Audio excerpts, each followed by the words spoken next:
we are headed with regard to that. So we've got some folks from Wevr here today.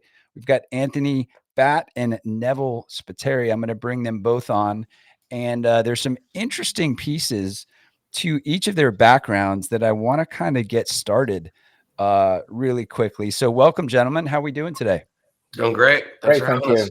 Absolutely. Awesome. Yeah. Thanks for being here. So Anthony, I looked on your website as I do my sleuthing and research, and you have a little bit of history with a well-known digital classifieds entity. Is that correct? Am I landing? I didn't want to use the name unless I was correct with that. No, you're right. Yeah, the backstory is there. I moved up to San Francisco in like '94, and I was on like these early mailing lists and message boards, and I met my colleague Craig Newmark there, and we started working together on building websites in '94, almost like pre-browser. This is like just like when Mark Andreessen was coming out with Netscape browser, and we started building the early websites up there. And it was a very, very small community. I mean, I'm telling you, like maybe 20, 30 people that were all kind of doing it. And Craig started building a listserv, and he didn't know what to call it. And we were busy, and I just said, call it Craigslist. We did some markup and kind of ended. And like that's really kind of the origin story of that. It was just kind of rad. It was rad. Yeah, it was cool. It was good times. So you got to put a little stamp on something that's pretty iconic in how people search and buy shit beyond looking in newspapers. That's kind of awesome. Yeah, it was fun. Yeah. Neville, your background, it looks like a lot of VFX, a lot of gaming, producer development, technology. And what's one of the most interesting things that you found at the intersection of VFX and gaming? Because I know that you're doing the same thing, right? But doing VFX for like a movie or a television show versus creating certain effects in a gaming environment. What did you notice like in between those two worlds that was interesting? The Unreal Engine. That was a big game changer, wasn't it? It was a big game changer. It was really a clear point along the trajectory of development of all of the various, processes and creative tools in making films and games, where it was a real turning point, where for a moment you could squint a little bit and be like, wow, we can now do things in real time that can approach kind of film quality and final pixel. And I think that's become super evident now, but it certainly wasn't, sort of 10, 15 years ago, kind of when an earlier version of the Unreal Engine. So I've been a big fan of that technology, but it's also the evolution of how people think about creation and the use of real time. And for me personally, my inspiration started out before getting into film was the computer, was the ZX81 back when I was 12 years old, in the early 80s, on a 1K RAM machine. And for the first time seeing these giant block pixels, moving on the screen with sound.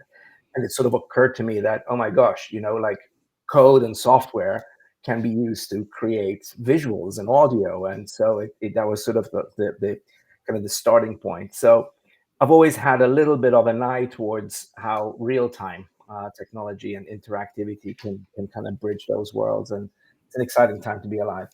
Makes a lot of sense. And if you think about it, like code is actually like the DNA to digital life, right? To digital experiences. And you have these instructions that create environments that are interactive. And the difference in Unreal is now we're able to not just have a broadcast, right? So when we're watching a movie, we're sitting there and we're watching it and we can just take in this broadcast. But like with Unreal now, there's so many interactive components to it. If I do this, then that happens. Like it's bringing us closer together to these things, isn't it? Absolutely. And, when I was at Electronic Arts, we were using Unreal Engine on a game and franchise called Medal of Honor, which was a kind of World War II first-person shooter. And I was working on the cinematics part of the game. So there was a time when you would actually have to transition from the real-time part of the game to a sort of pre-rendered cinematic sequence. And on Medal of Honor, we were really exploring using kind of early versions of Unreal how you can completely blend seamlessly between those two, so that effectively a cinematic becomes indistinguishable from regular gameplay. And that was a lot of fun. That's awesome. That's awesome. All right. Well, so we thread our episodes together. We like to kind of pass the torch between shows, between disciplines, and that sort of thing. I want to ask you this carryover question from Kurapika that was with us last week, talking about decentralized finance from Factorfy. And I don't want to let this question take us down too far of an AI rabbit hole, but the question was AI related, and then I want to circle back into this interactive human experience kind of thing. But his question was, where are we heading in terms of the cross section between humanity and AI? He can almost see this as a unified thing, but where do you guys think we'll be in 3 years at this convergence of AI and humanity? We can each take a stab, I guess. But I will say that 3 years is a very interesting time frame, right? Because if you think about where we were 3 years ago, that's one way you can frame it, right? The intersection of AI and humanity. Well, 3 years ago, there was a lot of activity happening in AI as we know it already. Perhaps it wasn't as well known on a mainstream basis, but there was already a whole sort of build up of algorithm development from the kind of early neural nets and deep learning. But there was a very active conversation in a certain niche community already about how AGI is going to happen. Not only is it in our lifetime, but it's relatively soon on a relative basis, and certainly people who sort of peeked in and were curious enough, Anthony being one of them, we're like, you know what, the cat's out of the bag. This is merging. This was 3 years ago, right? Now, fast forward from today and 3 years from now, one way I think about it is, well, it's kind of like more of the same, but much more of it, right? And so there's no quantum leap there. But there is actually another version where in 3 years, there is a quantum leap that is really actually hard to even visualize or imagine what it's like, given how disruptive some of these capabilities and technologies are. So I'll pass it over to Anthony here, but it's something we talk about very deeply, and it is a very deeply human topic. I mean, this is for the first time, right? As humans, we are really sort of facing not some alien intelligence landing here that is more advanced than we are. It's something that is developing right by us, right? That is clearly has surpassed us in certain dimensions of intelligence measurements already, metrics already, and it's going to keep going. So it's I think James Cameron's sort of, I thought, very astute articulation of how he's thinking about the evolution and the next 3 years and the dimensions there is something that we resonate with. But over to you, Anthony. Nice. Yeah, I mean, yeah, the classic AI is old, and this new AI, the Gen AI, is rather new and exciting, and I could see why everyone's sort of very interested in it. But in just for me, fast forwarding in 3 years, I think where I see it is, I think people's mindsets are going to change, right? Because the old AI, it makes sure that every Instagram photo that you want to see, you see, and every route on your GPS gets you there. That's old AI. The new AI is really about generation, and it's been handed to everybody in a sense. And as people start playing with it as just a user or even a developer, the next 3 years, you're going to see all these novel ideas where people are connecting AI in ways that you've never thought of. And that will happen across the arts and sciences and business. And it will create a way people think, just like how people started to change the way they think and act when the internet arrived in 94, 95, 96. So I think in 3 years, we'll just see people, there won't be Googling something, they'll be AIing something, and they'll be getting something back. And whether it's, a hallucination or an approximation or an actual fact, it's just going to change how we are as people. You know what I mean? And it will be weird and interesting and exciting. And I'm encouraged by it. I'm not afraid of it at all. There you go. I like that. And, you know, to add my 2 cents into this piece, you know, the history of AI, you know, basically some really smart people back in the 60s thought thought they would all get together during a summer at Dartmouth and have it all figured out by the end of the summer. Right. And, you know, little did they know, you know, 60 years later, we're literally still trying to kind of figure it out. What I hope doesn't happen with it. The only thing that I have like slight reservation is human nature is like humans are optimization seeking machines, right? And we look for shortcuts to get us to certain things quicker, right? And if we get used to using a shortcut, are we going to like leave our ability to critically think and do some of those things that we do so well here? Are we going to over time lose that superpower? Yeah. You guys ever think about that? Yeah. Yeah. Oh, I mean, yes. for sure. And I I mean, think the answer is yes. If you look at how much less arithmetic do we do in our heads because of the calculator? Oh, Right? yeah. And, I mean, extrapolate from there. yeah. Like I'm not a great speller, and my spelling's gotten worse as a result of just me being able to type gibberish on the line and being able to go back and sort it out. So it's like I don't strive for like, let me really learn this because I know I'll have a machine come back and like sweep it up. So I think that you know, we could argue that we might be losing that, but we also might be unlocking people that like there might have been a lot of people that were unable to kind of do things that they can now actually do a lot more, and we're unlocking them. So again, I'm unafraid of it. I do think that we'll just shift, like, you know, like as you know, like an art teacher used to say that the kids these days that I work with said they have like they have floppy hands. They don't have the dexterity to draw because they all start using tools like mouses way earlier. So then to kind of get in and draw like really nice fine art drawing lines, they've lost that because they didn't do like 10 or 20 years of doing that. They went to a mouse at 10. That's really Yeah. interesting. We may lose some stuff, but we also may gain stuff. I think we'll gain stuff, Anthony, because in the same way, like I don't know how to hunt or farm for my food. I mean, there's a whole bunch of skills which I clearly don't have, but I spend more, you know, my time doing other things which I've learned and developed along the way. So I think I actually am quite optimistic about the fact that it's still a potentially for leveling up for humanity, because we will be able to focus on other things and develop different kinds of skills, which we certainly couldn't have anticipated skills required to navigate the internet, you know, even 100 years ago. Like there was no conception of like why you would have certain abilities that you need. Using a mouse 100 years ago is like, what is that? You know, why would you ever need to move your hand in this precise way on a flat surface?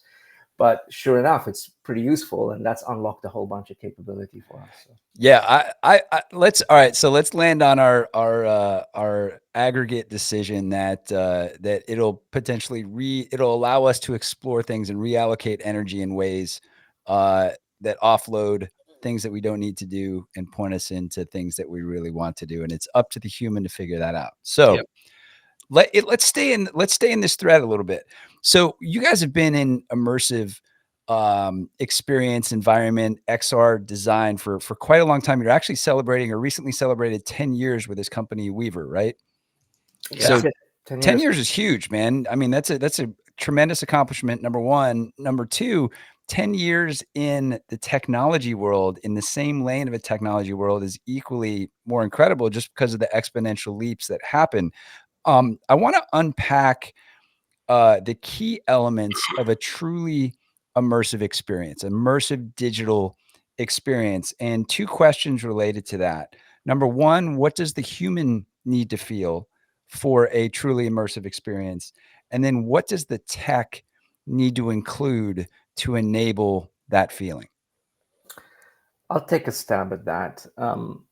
I think to me the core sort of differentiator or quantum leap with immersive tech and head mounted immersion is really presence, right? The word presence, which has technically been defined as, you know, the sub 12 millisecond latency between updates in your visual system and your perception and movement.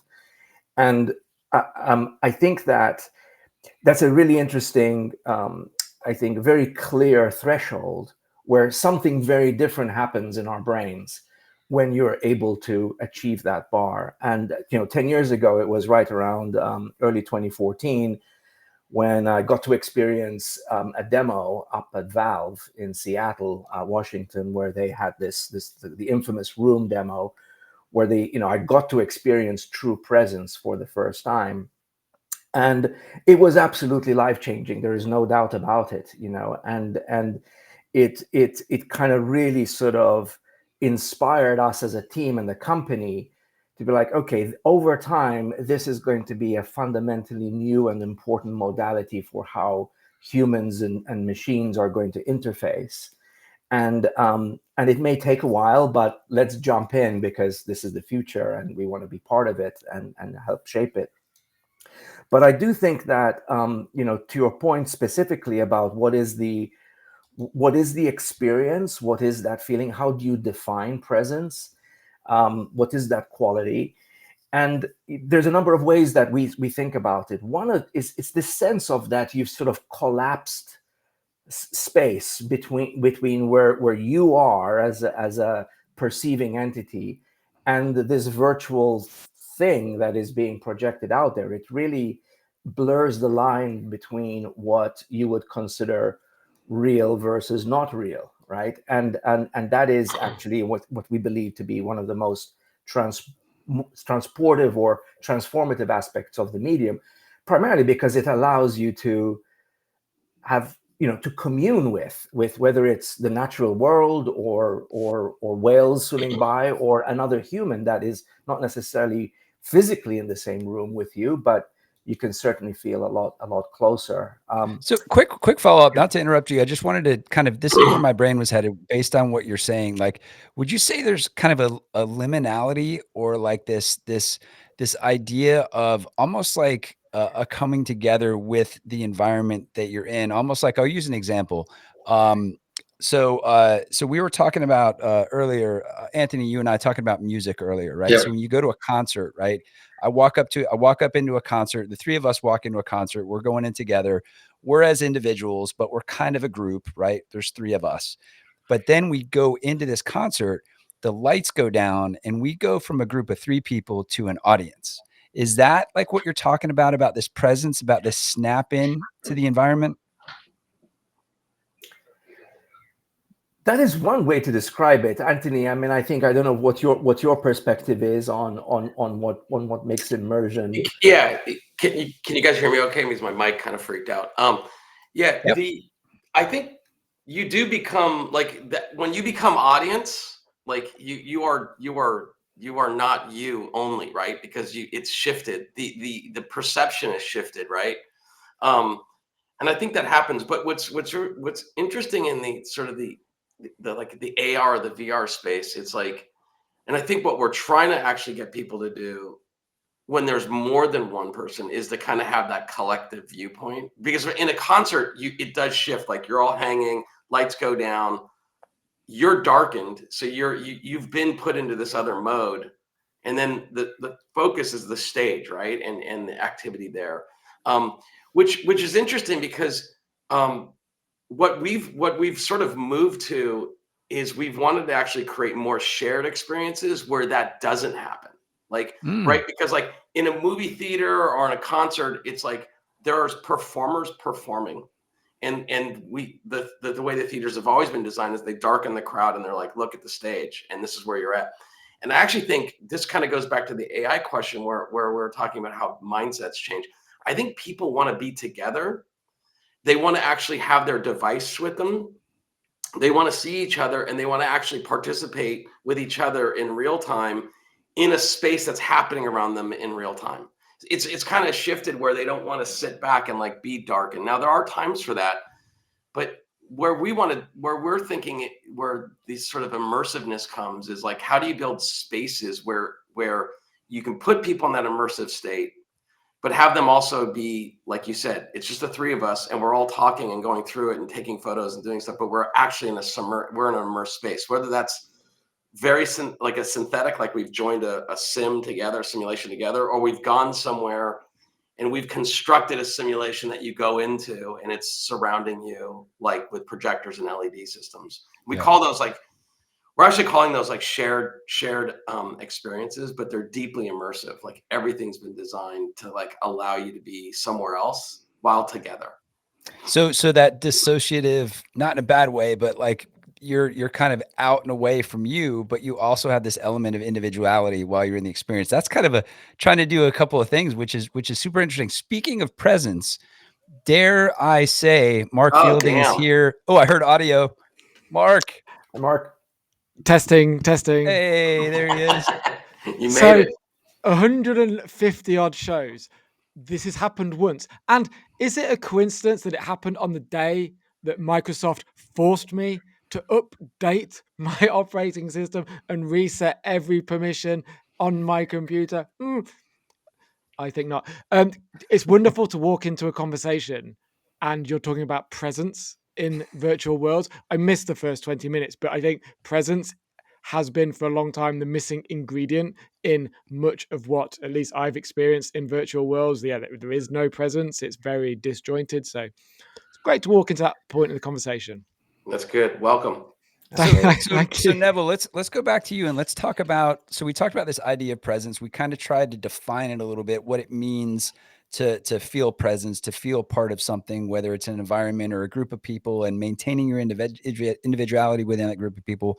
What is the tech know-how? What are the systems? What are the stacks that are important to trying to create that kind of presence? Yeah, so I think there is a very clear definition technically that has been measured, right, neurologically, to achieve that sense of presence, which is this, as I mentioned earlier, this sub 12 millisecond latency between visual and auditory and vestibular updates in the brain, so that as you're moving around, you're seeing things updating and you have no disconnect there between what you're doing, your embodied perception, and what you're experiencing. So that kind of threshold's been met. And if you're running on modern day advanced headsets, whether it's the Meta Quest, for example, that threshold has been achieved. So the technical capability to deliver media that achieves a sense of presence, we've had now for 10 years. And you can go out and spend $299 today and buy the 3S, and it's a wonderful device, and there's a lot of content available there, and the ability to experience presence is there. That said, though, I think, as you said, Mark, it's like a lot of the stuff that is out there is fragmented and doesn't feel like it's delivering on that promise, because it's still very much up to the creator to go through all of these established principles of experience design in order to actually pull together all of the elements and ingredients to create that sense of presence and have it be delivered, not purely on a technical basis, but in terms of literally how you design the space, how quickly do you change environments, how do you borrow from all of the principles of IRL and the fact that we're embodied, so it takes time to walk from one room to another, right? And so all of these principles influence the degree to which an experience can kind of deliver that sense of presence. And some people have even used the word empathy, where you can empathize with what you're experiencing more when it's designed. And we've played a lot with that. I think probably our first and most iconic example of that was the whale encounter, which was a very early VR demo we did 10 years ago. That was the first to be released on the Valve device at the time, which became the HTC Vive, the first edition.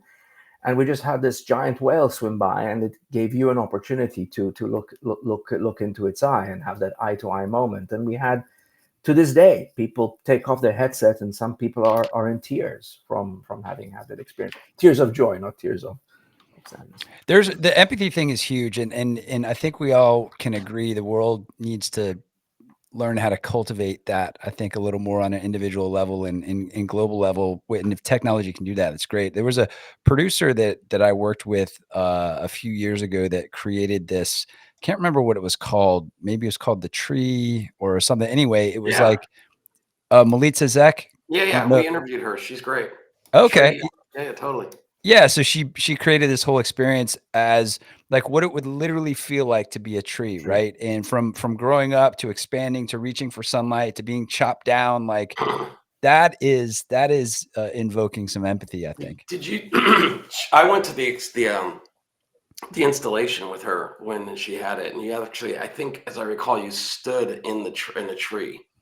Yeah, I never Yeah. experienced it. She just told me about it, and I was Yeah, like, she's man, that great. is fascinating. No, That is she's great. fascinating. She's a really great thinker and creator. How did she broach the aspect of time with the tree? Because obviously, being a tree, they're hundreds of years old, and I think a big part of a tree is just living with the passage of time and how extraordinarily boring we would find that. How does she? Yeah. How does she get over that, Jeremy? You'd have to ask her. Yeah, That is Yeah. a deep challenge because Well, that's the we've got fundamental part of being a tree is the age and goldfish brains, duration. man. Refresh, you know. Have you guys gone to an old growth forest in like California and you stand next to a tree that's like literally hundreds and hundreds of years old? You do get this like feeling of like, geez, this is like this has been here 500-600 years. Yeah. It's an insane notion. Like, as when you're And standing there, I'm a fruit fly that's going to be gone in 30 yeah, seconds. Like, exactly. This tree has seen so much compared to us. Yep.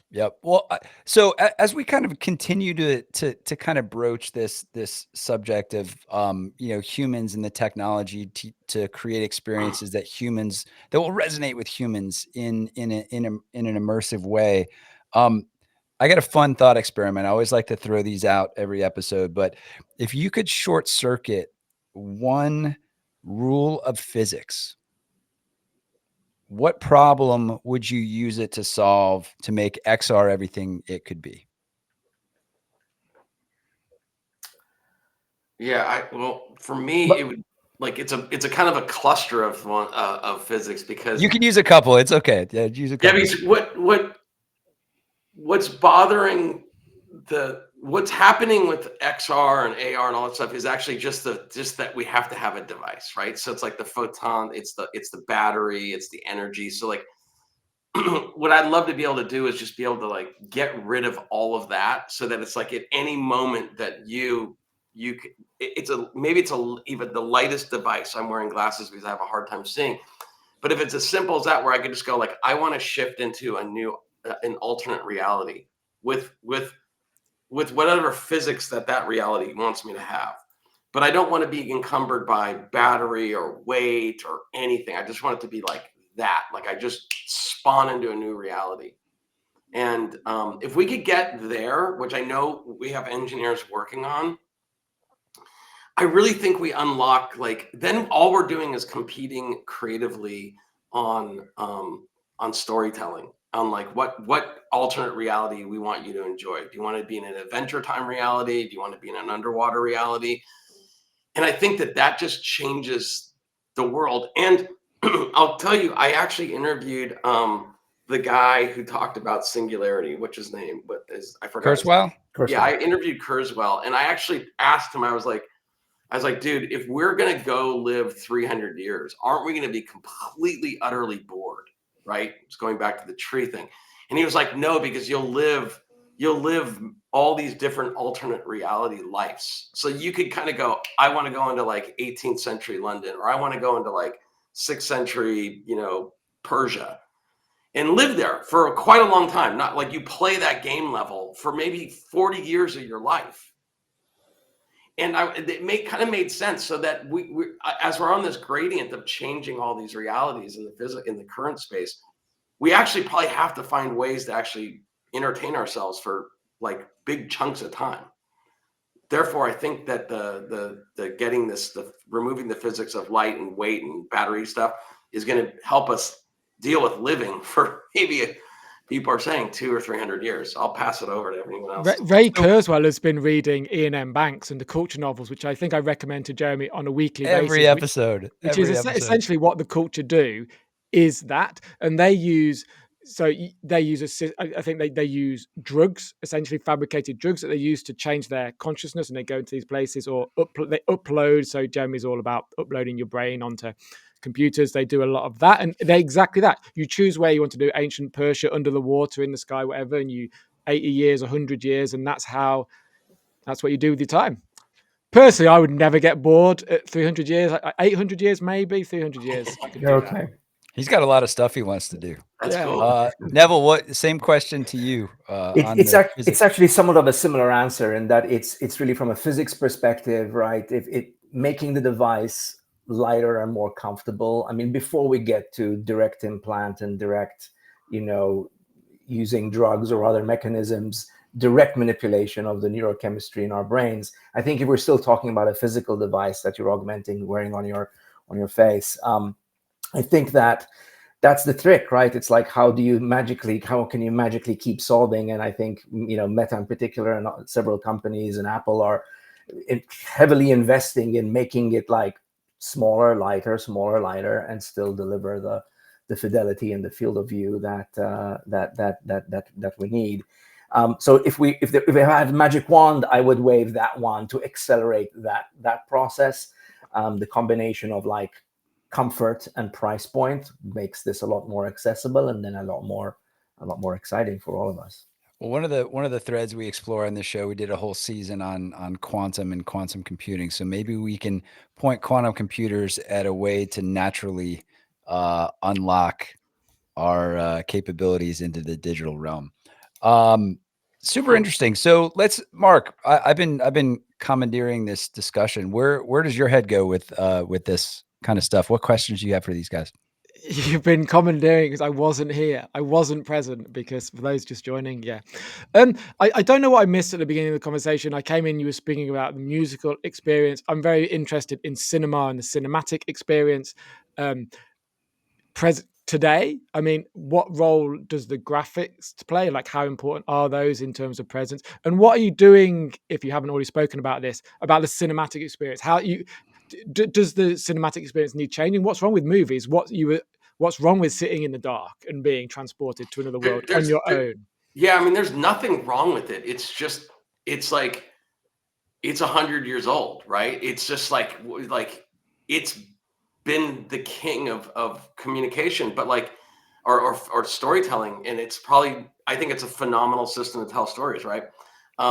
But there's also been gaming has been like playing like this shadow role, right? And it's like it's been ever growing, and so I just think that people want to be in the game, right? They want to be in the simulation. So it's not one's better than the other. By the way, what's interesting is like we're like in this like podcast format right now, which 50 years ago would have been called radio, right? We'd have been on a radio show, right? And like radio kind of like went away in a way, but so the pressure on radio was actually to make a diamond was to make lots of podcasts, which has like the different. So I think what's happening is we're just shifting formats. And I think people want more agency in those. Like actually radio blocked other people from actually having radio shows because they were owned by conglomerates. Now you guys can have one, we can have one, I can have one, we can all have one, and we can all like do these things. So I think gaming unlocks and simulations unlock more people to make and to create really great stories and let them have 100-year go at it. So in 100 years from now, a fellow like you could be like, well, what's wrong with living in a simulation? And they won't even be talking about the movies. So I just think it's like just new levels, new devils. We always have these new things coming. We have to actually figure them out. And that's what humans like to do is they like to discover and figure things out. And that's what we're on. What percentage of people would you say, just speaking super generally, that want to have agency in an entertainment experience, and what percentage of people just want to have Netflix and chill? I mean, I think most people want to lean back. So let's be honest. Like I don't want to be the director. I want to be actually the viewer, and I'm quite happy in it. But I also think that when you give people the controller and you could give them the ability to be their own hero, they do it. Like Neville's had a lot of time making games and been around a lot of people that have made really great games. So there are hundreds of millions of people that actually want to play the game. Yeah, I mean, I think you look at, there's various consumer metrics, right, for consumption of linear media versus gaming. I mean, from a dollar spend perspective, right, clearly and time spent perspective, you have a larger percentage of population now that are inside of agency-based, games, whether it's worlds like Fortnite and others. And so, but I don't think that in any way replaces the option that any human has to lean back and watch something. Anthony and I just 2 days ago were in Vegas. We went to see the Sphere, and we were very happy to be sitting in a giant, dark, spherical room, having this awesome. extraordinary screen-based experience. What was the show? What did you see? It was Adam Aronofsky's movie, Postcards from Earth.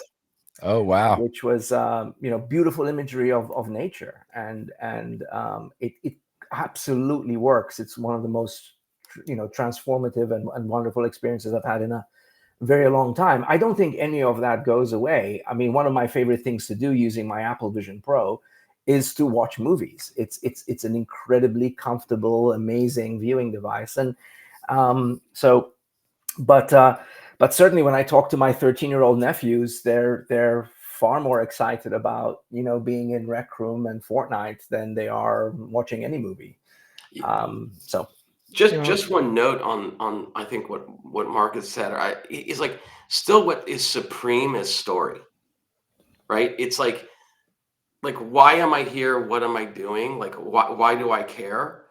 That, like, if you drop anyone into something where it's like, none of those things are sort of immediately answered in a way, it will suck, whether it's a game or a film or a book or a magazine or anything. And so I think that what's magical about, I think, humans right now is we want to tell stories. We have been telling stories. They're a very important artifact of humanity. And our tool set is increasing. And the speed in which we can create is increasing. And it's giving people that might not have the ability to tell stories as well as others, there's new tools to allow them to unlock that, right? And that is really, I think, the good story here. The good news is that we're unlocking more and more people to tell more and more stories more broadly. Now, there's a bad side of that because they can tell negative stories and get people hyped up on negative stories. But nevertheless, I think that the way we are floating in outer space right now is we are storytelling machines and story consuming machines. I think that's really a point important to your question, Jamie. I just tried to find out if Bandersnatch is the most watched Black Mirror episode. I can't find quickly the statistics for that, but it's one of the episodes that everybody remembers. And that's, it's choose your own ending or choose your own part. It's choose your own Black Mirror episode. And maybe that's it. We all are storytellers. We're born, we survived, we create, we evolved via story. Maybe it's in us somewhere. But how we want those stories to progress, everyone has a different ending, don't they? You watch a film, it's like, I didn't like the ending, I like the ending, oh, they should have done this, they should have done that, they should have done the other. And maybe that kind of immersive, choose your own story, like everyone agrees, okay, the hero's journey, but at some point, okay, they don't go this way, they go that way. I want this to happen instead. And maybe that's the gamification that you speak of. When you're playing a game, you have much more freedom and choice of not the actual story, but maybe direction of the story. So there's something in that. Which there's I think first of all, I still can't unsee the Black Mirror episode with the Prime Minister and the pig. Like oh gosh, that's the first. As soon as you said that, I'm like, oh, it just hit me again, and I just can't. It's really horrifying. It was diabolical, man. So as someone who lives in England, it was very, very accurate. There you go. Fair enough. So Anthony, we were talking earlier about story and how story consuming machines and how we actually come together through stories. And we have a book club. I'm not sure if you guys are aware, but we're currently reading Harari's Nexus right now. Talks about, and we basically break it down chapter by chapter, but like we're going through this idea of like the biggest movements aren't one-to-one relationships with the people in the head of the movement. It's one-to-one relationships with the story behind it. And we're so susceptible to stories, which is dangerous in and of itself too. Yeah. Yeah, this all right, so let's tie this back a little bit into the world of someone that runs a company, someone that runs a brand that is adjacent, is hearing about these technologies, and over the course of the last 2 years, 3 years maybe, they've had consultants, agencies basically say, "You have to build a game. You have to build a world. You need to buy land in this digital environment. Like you gotta do it. You gotta do it." The one missing link in a lot of that, to your point, Anthony, was story, right? There was no reason to be in these worlds and they were all dead and nothing was happening. So if you were talking to a brand or a head of audience for a certain company, what would you tell them today that is important to consider as they tiptoe into this? Because they're going to have to be in these worlds eventually. Like, what advice would you give them? Yeah, I mean, I spent so much time doing that and building stories for brands, but I mean, I'll be quick so Nev can jump in. I mean, I think you said at the top, I feel like brands need to be frequent and consistent. And I think you pick your channels, right? You pick your spaces. And if you and it's okay to fail, right? It's okay to like, hey, we really want to be, you really want to do this and it's like it's not working, right? It's like, okay, well, that's maybe not the channel for you because your audience isn't there or they don't want you there, right? But if I was talking to like, I have this like, I like donuts. You guys can't see me, but I've probably eaten enough donuts where I show. But I but don't I hate a feel like donut. a Yeah. company like Dunkin' Donuts, which is a US brand of donut, they're such an iconic brand. They could show up in like a Fortnite world where they could have like a whole donut world where they could actually really embrace kids, fun, happiness, donut eating, donut battles, et cetera, et cetera. And I would encourage a brand like that to like embrace that and be there and really sort of think like they have to entertain, not that they're thinking like they have to advertise, right? Because advertising is interruption generally, and entertaining is actually like you're placing a deposit. You're not doing a withdrawal. And so what we have to encourage brands to think, which is really, really hard, and most of them can't and won't, and maybe they shouldn't, um, but they have to think as a publisher or as an entertainer. And I think the very best do, and we all point back to Red Bull, what they do, because they do so well, because their origin story with that DNA was that like they're just going to do outlandish things that are entertaining, and not all brands can do that.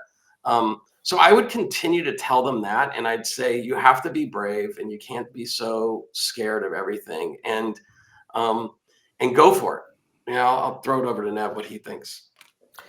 Yeah, absolutely. I think there's numerous brands that have successfully, found their way into Fortnite and Roblox, and I think that what clearly works is if there's an audience that clearly has a proclivity to hanging out in Roblox worlds and they're talking to each other and playing and they're having fun, you essentially make sure that you just allow your audience to do exactly that.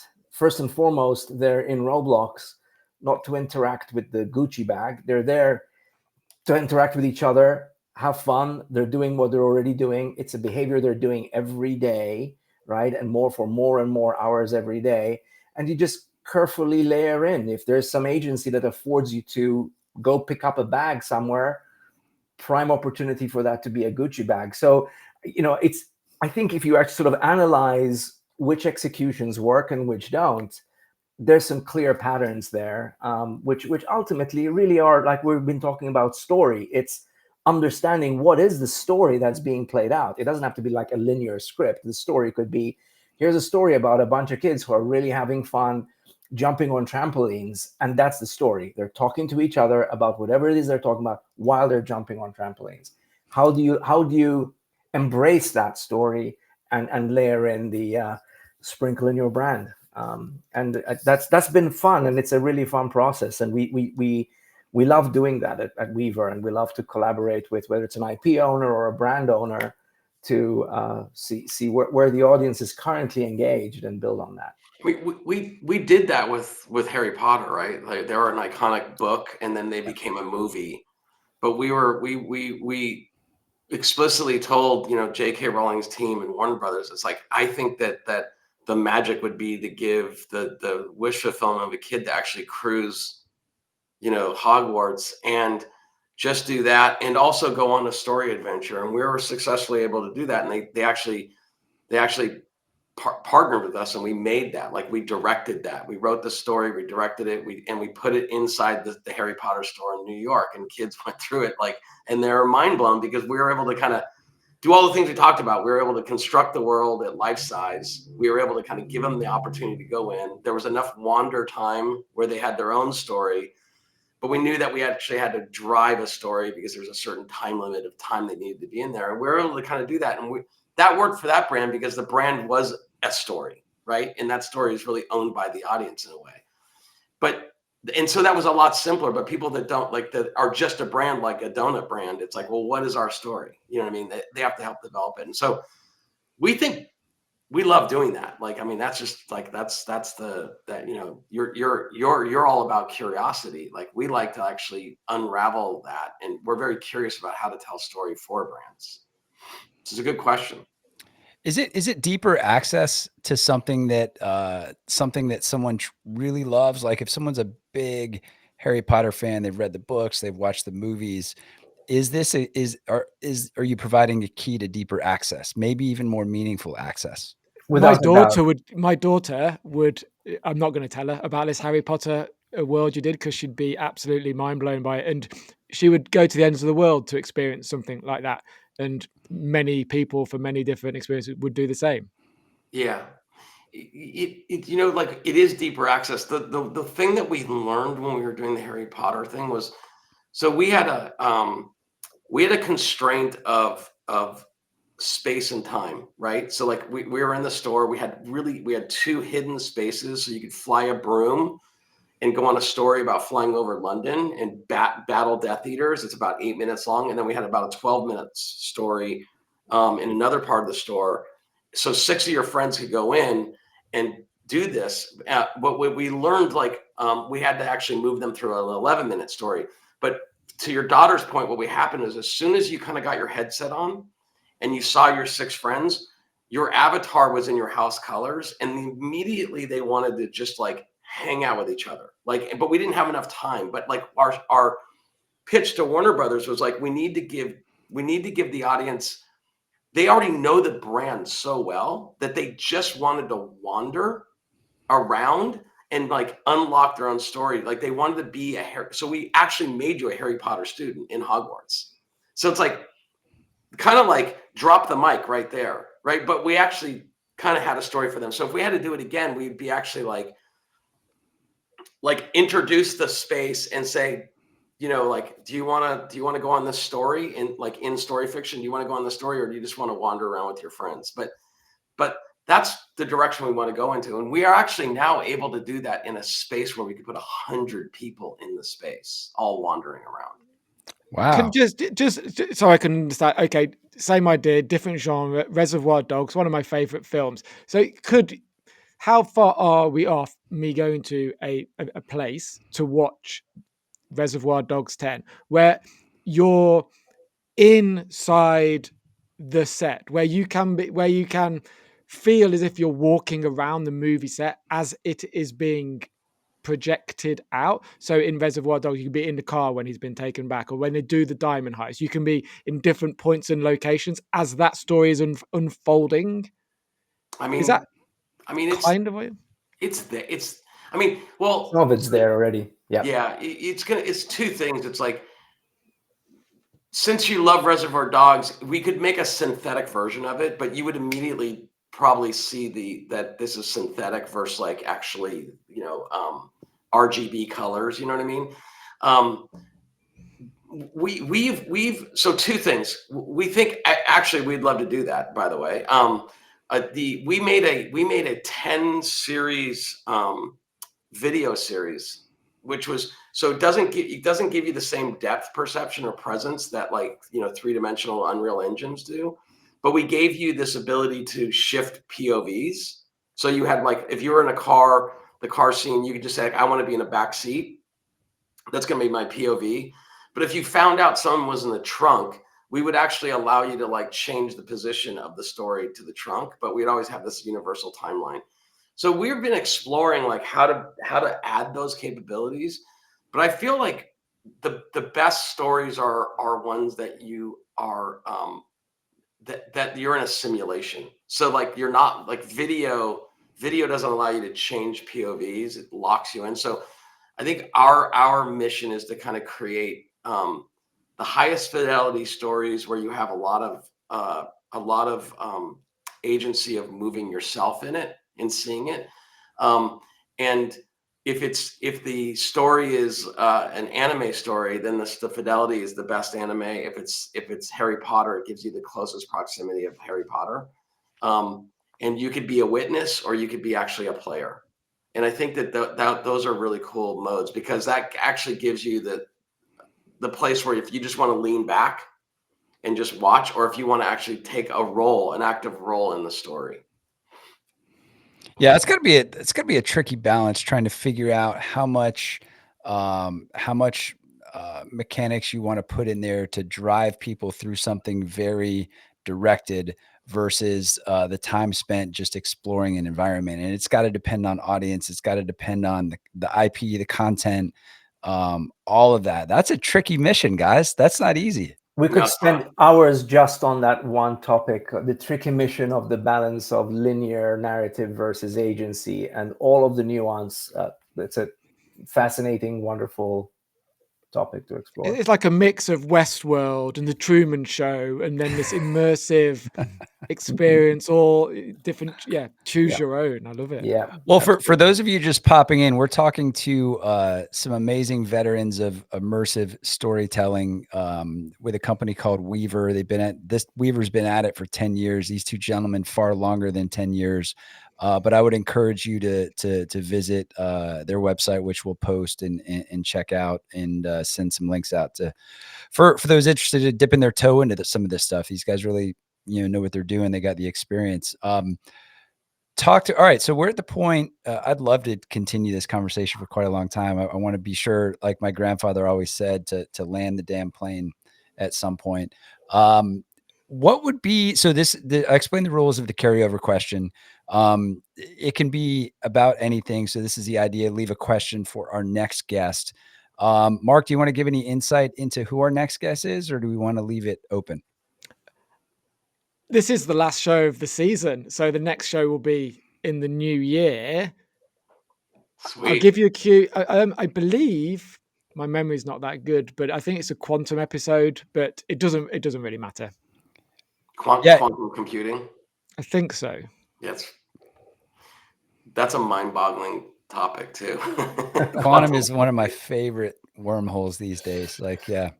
Yeah. Well, I guess my question would be, how is quantum computing going to change, how we perceive that tree? That is it going to allow us to really go back in time, or somehow really explore or change our perception of what time is and what the passage of time for a tree is? I'm really, really interested in that, because the little bit of stuff I've read is just mind-bending. I love that. That's a great question. And I could riff on that for a minute, but I'm not going to. I'll save that for the next episode. Anthony, what about you? What would be your question?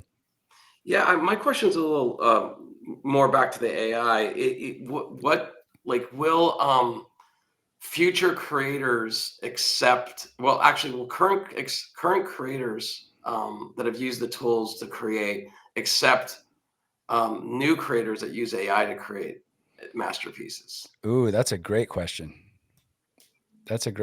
So, will new artists be looked upon in the same light that used AI to create their art as artists who didn't in the past? Wow. Yep. I love it. Mark, we should do just a show on that question. That could be a great show. So Mark, you kind of walked in mid conversation. Any thoughts, any takeaways from you on this discussion? Yeah, my takeaway is to go back and listen to the first 20 minutes of the show and see what I missed virtually. It's I love cinema. I love story. I love technology and combining those three into something more immersive, something that takes us to the culture of the Ian M. Banks novels, which I love so much. And I just love that kind of the small steps we're taking. And I'm also interested in the whale bit. I missed the whale story, so I'm going to go back and look at that. Awesome. Definitely. Awesome. Well, great. This has been a wonderful discussion, guys. Thanks so much for joining us. We'll post a bunch of information to Wevr where everyone can check out your backgrounds, your work, and hopefully connect with you if they have some questions. We also have a book club. We mentioned this book club. We're reading Nexus right now, which is very pertinent to what we talked about today. Story kind of controlling how people come together and do things, right or wrong.